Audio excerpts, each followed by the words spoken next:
तो जैसा कि आप देख सकते हैं, ईरान में जश्न थमने का नाम नहीं ले रहा, क्योंकि ईरान ने दुनिया को बता दिया था कि उसका मुकाबला इसराइल और अमेरिका दोनों के साथ था। अमेरिका के B-2 बॉम्बर्स के बावजूद उसके परमाणु ठिकानों को कोई नुकसान नहीं पहुंचा और उसका परमाणु कार्यक्रम बदस्तूर जारी है। ईरान के परमाणु कार्यक्रम को नुकसान नहीं हुआ, उसका प्रमाण न सिर्फ CNN की यह रिपोर्ट दे रही है, बल्कि खुद बेंजामिन नेतन्याहू दे रहे हैं। नेतन्याहू ने राष्ट्र के नाम संदेश में कहा कि अगर ईरान का परमाणु कार्यक्रम आगे चला तो हम फिर से हमला करेंगे। अब जाहिर सी बात है दोस्तों, अगर ईरान का परमाणु कार्यक्रम बर्बाद हो चुका होता तो दोबारा शुरू कैसे करता? यानी कि कहीं ना कहीं अमेरिका और इसराइल की बौखलाहट साफ तौर पर दिखाई दे रही है और वो कई मोर्चों पर दिख रही है। जैसे कि आप जानते हैं, डोनाल्ड ट्रंप ने अभद्र भाषा का इस्तेमाल किया और इसराइल को सीधे चेतावनी दी कि युद्ध विराम का उल्लंघन मत करो, अपने पायलट्स को वापस बुलाओ।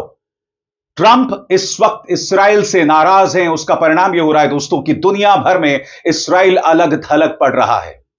आज इस बड़े कार्यक्रम में दोस्तों मैं चर्चा करने जा रहा हूं कि आने वाले दिन इसराइल के लिए कितने मुश्किल होने वाले हैं। मगर सबसे पहले दोस्तों, मैं आपके सामने एक वीडियो पेश करना चाहता हूं जिसमें आप देख सकते हैं लोगों में, ईरान के लोगों में किस तरह की बेतहाशा खुशी है। हालांकि एक हकीकत है दोस्तों कि इस जंग में उसके कम से कम 900 लोग मारे गए थे। हां, उन्होंने अमेरिका और इसराइल को जवाब भी दिया है, मगर 900 लोग मारे भी गए हैं। देखिए ईरान की सड़कों पर कैसे जश्न मन रहा है, देखा जाए।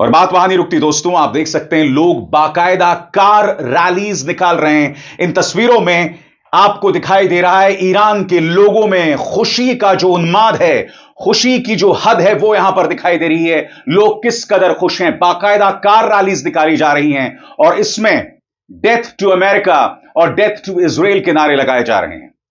उनके तमाम वैज्ञानिक भी इस वक्त सड़कों पर हैं, वो वैज्ञानिक जिनके बारे में इसराइल ने कहा था कि हमले में इन्हें मौत के घाट उतार दिया गया है, मगर वो लोगों के बीच उतरे हैं। याद कीजिएगा दोस्तों, राष्ट्रपति मसूद पेजेश्कियां अब से करीब 40 घंटे पहले लोगों के बीच उतरे थे, जब लोग जश्न मना रहे थे। यह जश्न कई कारणों की वजह से है। सबसे बड़ा कारण कि अकेले ईरान जो है वो अमेरिका और इसराइल का मुकाबला करता रहा। दूसरी बात, उसका परमाणु कार्यक्रम उसे ज्यादा नुकसान नहीं पहुंचा और यह खुद अमेरिकी अधिकारी कह रहे हैं। यह खुद एक अमेरिकी गुप्त रिपोर्ट है जिसे व्हाइट हाउस भी स्वीकार कर रहा है। इसके अलावा दोस्तों सबसे बड़ी बात, ईरान ने मन मुताबिक इसराइल के शहरों पर प्रहार किया। न सिर्फ अमेरिका में कतर के बेस पर हमला किया, बल्कि यह भी खबरें आ रही हैं कि बहरीन और दक्षिणी इराक में भी अमेरिकी सैनिक बेसिस पर हमले हुए हैं। हालांकि उसकी औपचारिक तौर पर पुष्टि नहीं हुई है, मगर जिस तरह से कतर पर प्रतीकात्मक हमला हुआ, सिंबॉलिकल हमला हुआ, उसमें ईरान ने कम से कम अपनी जनता के लिए यह संदेश दे दिया कि हमने नतांज, इस्फहान और फोर्दो, इन 3 परमाणु ठिकानों पर जो हमला हुआ था उसका बदला ले लिया है। इसीलिए दोस्तों कारों पर इस तरह से लोग जो हैं वो बाहर निकले हुए हैं। तो एक तरफ ईरान जीत का दावा कर रहा है और दूसरी तरफ बेंजामिन नेतन्याहू सामने आते हैं और वो भी जनता के सामने 12 दिन चले इस युद्ध में जीत का दावा कर रहे हैं। सुनिए बेंजामिन नेतन्याहू ने किस तरह से जीत का दावा किया है। אזרחי ישראל היקרים, ב-12 הימים של מבצע עם כלבי, Dear citizens of Israel, during the 12 days of the Operation Rising Lion, we achieved a historic victory, and this victory will stand for generations. we removed from upon us two immediate existential threats: the threat of annihilation by nuclear bombs and the threat of annihilation by 20,000 ballistic missiles. If we had not acted now, the state of Israel would soon be facing the danger of annihilation. But that did not happen, because at the decisive moment, we rose like a lion. दोस्तों, इसमें दो राय नहीं है कि दोनों ही पक्षों में, दोनों ही तरफ जान माल का जबरदस्त नुकसान हुआ। जहां तक ईरान की बात थी, ईरान कहीं ज्यादा पारदर्शी था, और यह अपने आप में बहुत बड़ी विडंबना है, एक बहुत बड़ी आयरनी है। और क्यों, मैं आपको बताता हूं। ईरान लोकतांत्रिक मुल्क नहीं है। इस्राइल एक लोकतांत्रिक मुल्क होने का, लोकतांत्रिक देश होने का दावा करता है। बावजूद उसके इस्राइल में कितने मारे गए, इसको लेकर एक काला पर्दा डला रहा। यही नहीं, लगातार विदेशी रिपोर्टर्स को रिपोर्टिंग करने में दिक्कतें आईं। लगातार इस्राइल उन लोगों को रोक रहा था, परेशान कर रहा था।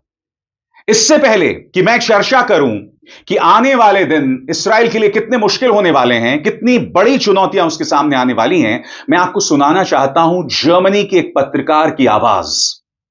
वो बता रही हैं कि किस तरह से तेल अवीव में रिपोर्टिंग करना मुश्किल होता जा रहा था, क्योंकि हम जहां पर भी जाते थे, इस्राएली पुलिस हमें परेशान करती थी, हमें रिपोर्टिंग नहीं करने देती थी।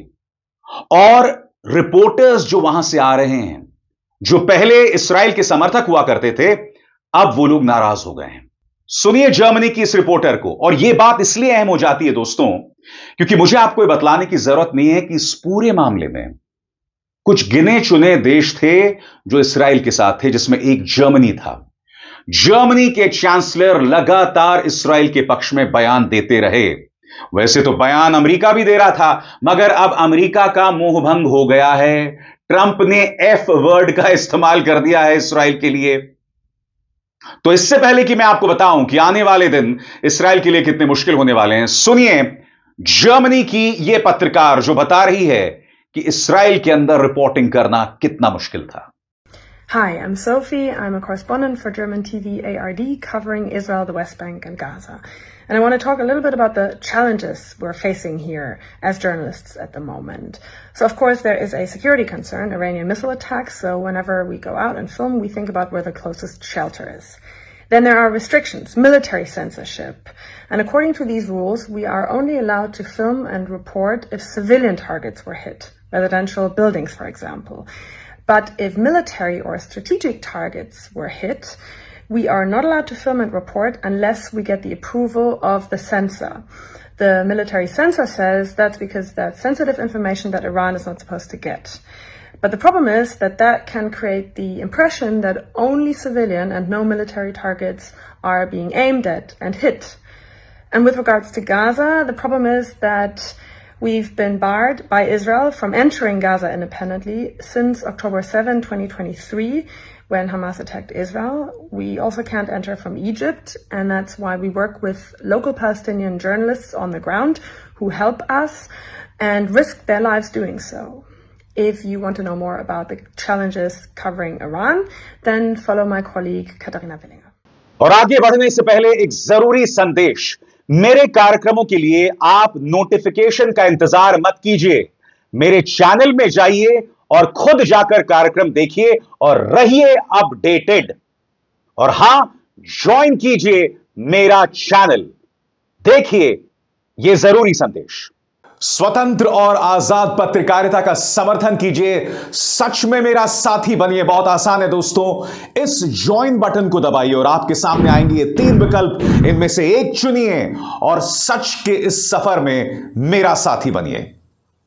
मैं फिर आपसे पूछना चाहता हूं, जब ईरान इस मुद्दे को लेकर पूरी तरह से पारदर्शी हो सकता था, तो इस्राइल क्यों नहीं? यह भी एक हकीकत है कि ईरान में पूरी तरह से इंटरनेट बंदी हो गई थी। बमुश्किल 3% इंटरनेट चल रहा था। क्यों? क्योंकि इस्राइल का मकसद था सुप्रीम लीडर खामेनी को मौत की घाट उतार देना, और उन्हें बचाने के लिए वहां पर इंटरनेट बंदी कर दी गई थी। इसलिए नहीं क्योंकि ईरान नहीं चाहता था कि दुनिया जाने हकीकत क्या है। उल्टा, याद कीजिएगा, इसी मंच पर मैंने आपको CNN की रिपोर्ट दिखाई थी। CNN के संवाददाता तेहरान पहुंचते हैं जहां लोग प्रदर्शन कर रहे होते हैं, और मैंने कहा था यह बहादुरी की बात है, क्योंकि यहां पर नारे लग रहे थे डेथ टू अमेरिका, यानी कि अमेरिका को मौत दो। बावजूद उसके CNN यहां उतरता है और रिपोर्टिंग करता है। और दूसरी तरफ आपने सुना जर्मनी के पत्रकार के साथ क्या क्या नहीं किया गया। अल जजीरा को रिपोर्टिंग करने से रोक दिया गया। कई पत्रकार जो रिपोर्टिंग कर रहे थे उन्हें रिपोर्टिंग के बीच में से उठा लिया गया। यह सब अमेरिका कर रहा था।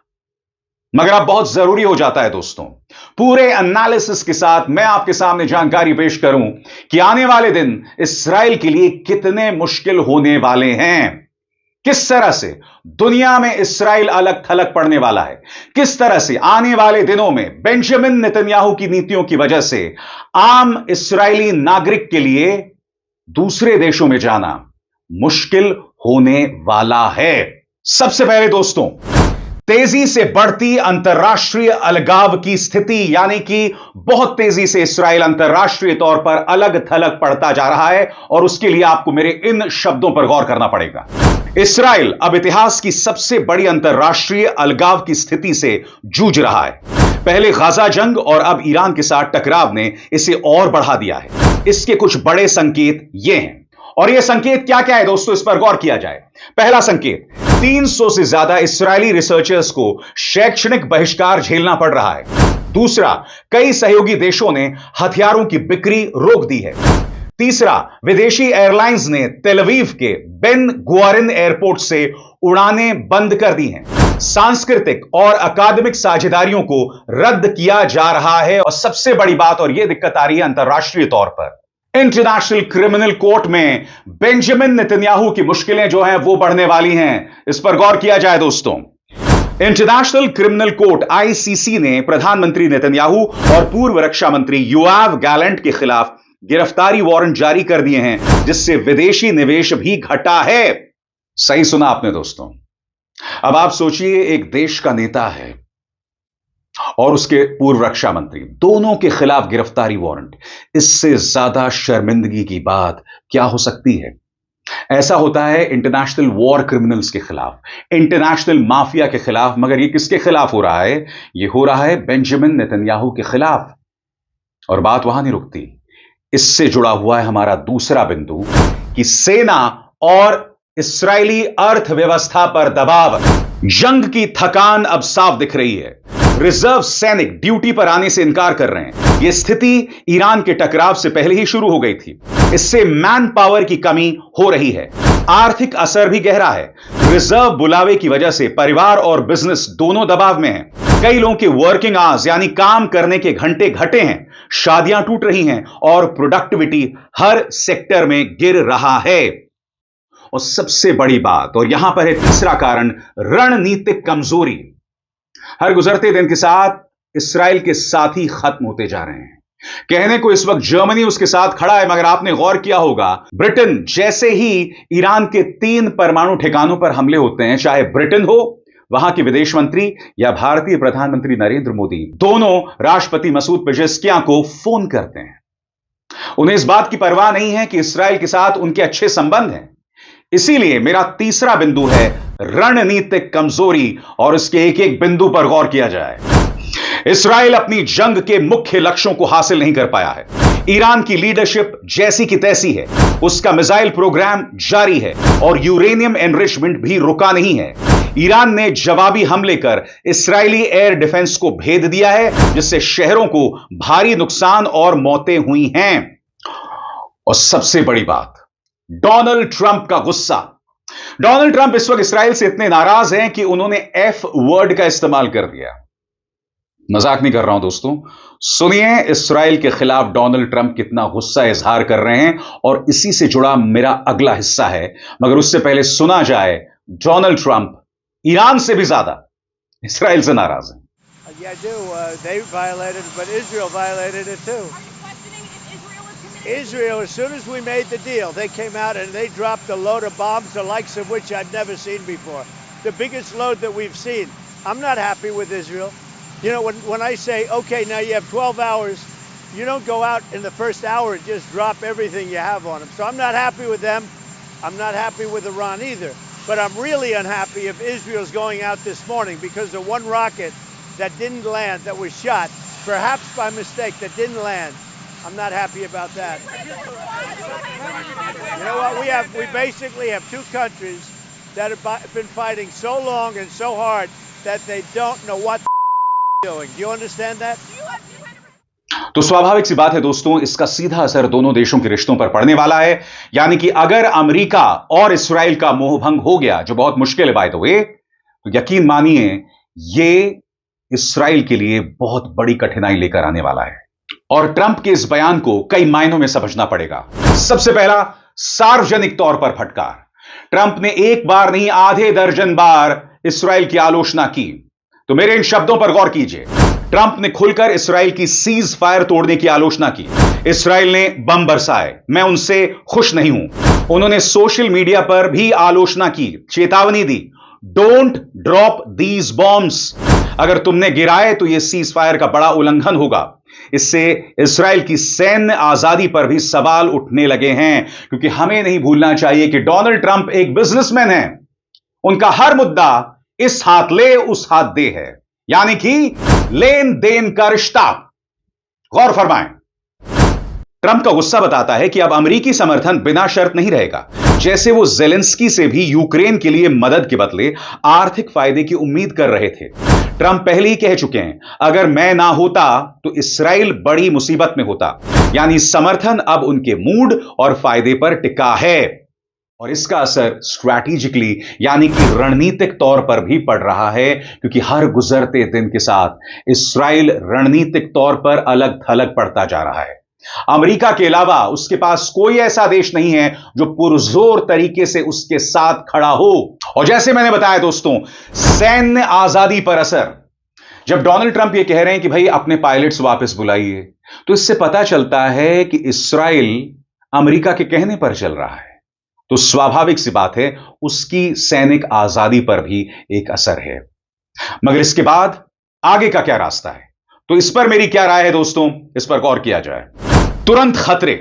इस्राएल के लिए अब ईरान को रोकने की ताकत कम हो रही है। कोई भी गलती फिर से जंग छेड़ सकती है, जबकि सेना और अर्थव्यवस्था पहले से ही थकी हुई है। अमेरिका इस्राएल रिश्तों का भविष्य।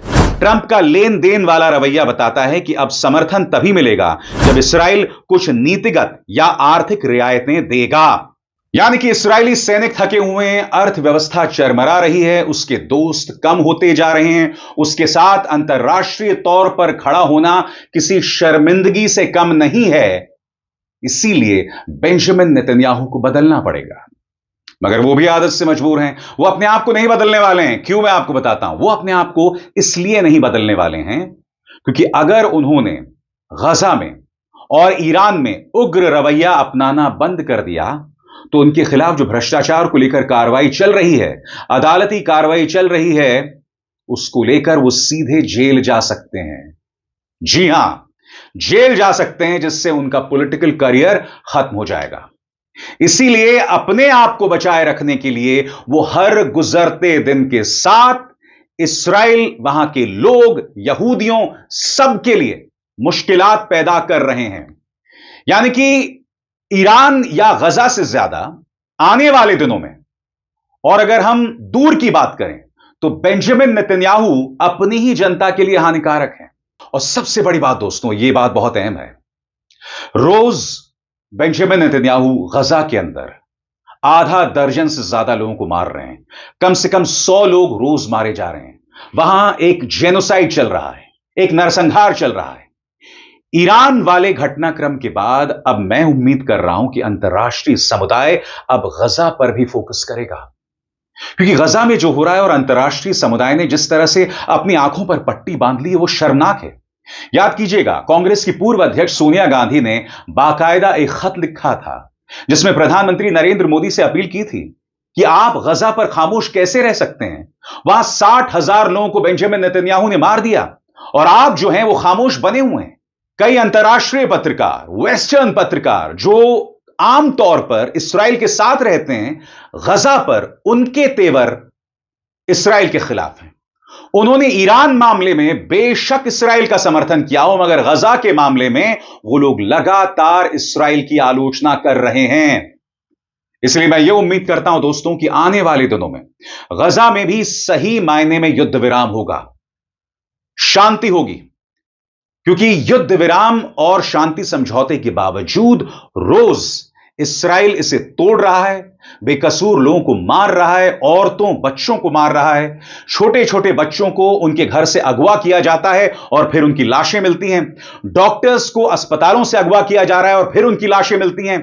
और जब बेयरशीबा में उनके एक अस्पताल पर प्रहार होता है, तब आपको याद होगा किस तरह से इस्राएली रुदाली करते हैं कि ईरान ने हमारे अस्पताल पर हमला कर दिया, और आप जो खुद कर रहे हैं गजा में अस्पतालों पर, उसको लेकर आपके मुंह से एक शब्द नहीं निकलता।